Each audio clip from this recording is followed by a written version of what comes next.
Welcome. In front of me is an HONOR X7b, and today I'll show you how you can capture a screenshot on this phone. So to get started, you want to open up content that you wish to capture.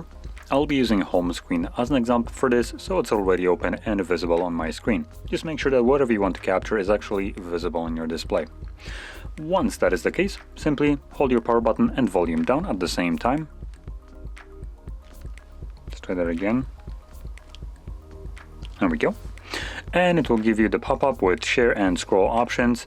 The second one, the scrollable screenshot, can be only accessed in the content that can be scrolled down, like settings as an example. Now, once you have captured your screenshot, you can find it in your gallery application. Let's go back to the main one.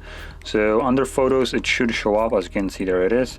And hopefully it's also under albums. Yep, there we go. We have a screenshot album in which obviously you will find strictly screenshots and nothing else, which makes it much easier to find your captured screenshots down the line.